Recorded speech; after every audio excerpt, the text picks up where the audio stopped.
तर जय पवारांसंदर्भात त्यांचा पक्षच निर्णय घेईल। मात्र 2029 मध्ये बारामतीत पवार विरुद्ध पवार अशी लढत होण्याची शक्यता नाकारता येत नाही असं रोहित पवारांनी म्हटलंय।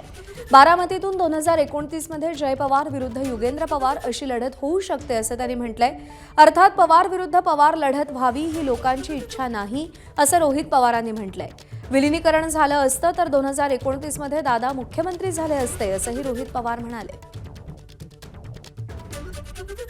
त्यांचा पक्ष वेगळा आहे। त्यांच्या पक्षाने जो कुठला निर्णय त्यावेळेस तिथं घेतला जाईल, म्हणजे काकी जर निवडणुकीला त्यावेळेस उभं राहणार नसतील आणि जे उभं राहणार असेल, शेवटी त्यावेळेस जी लढाई होईल 2029ला ती तशी बघितली तर सर्व पक्षीय ती लढाई त्या ठिकाणी होऊ शकते। अजितदादांच्या वेळेस सुद्धा पवार विरुद्ध पवार झालेलंच आहे, लोकसभेला सुद्धा पवार विरुद्ध पवार झालेलंच आहे।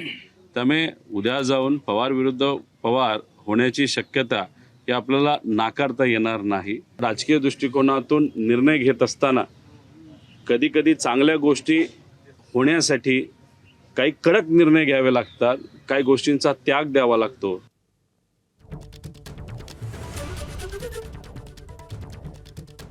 तर रोहित पवारांची ही प्रतिक्रिया समोर आलेली आहे। पवार विरुद्ध पवार लढत होऊ शकते, पण अशी लढत व्हावी ही जनतेची इच्छा नाही असं देखील रोहित पवार म्हणाले।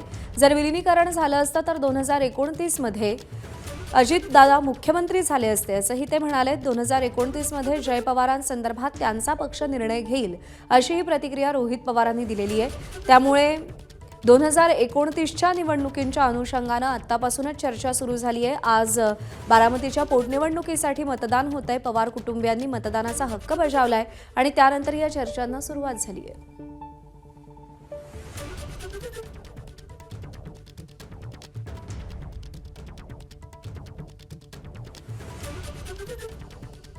दादा असताना विलीनीकरण होणार होतं, दादा असताना विलीनीकरण झालं असतं तर मी तुम्हाला आत्ता आत्मविश्वासाने सांगतोय 2029चे या राज्याचे मुख्यमंत्री हे दादा 100% त्या ठिकाणी झाले असते। आणि मग आता दादा आज नसल्यामुळे दादांची इच्छा ती होती आणि दादाच आज नसतील, दादा खऱ्या अर्थाने पुढाकार घेणारी व्यक्ती त्या परिवारातून होती, नाही तर पक्षातून होती, दादाच नसतील तर आज विलीनीकरणाचा प्रश्न हा उद्भवत नाही आणि निर्माण सुद्धा होत नाही। एबीपी माझा, उघडा डोळे बघा नीट।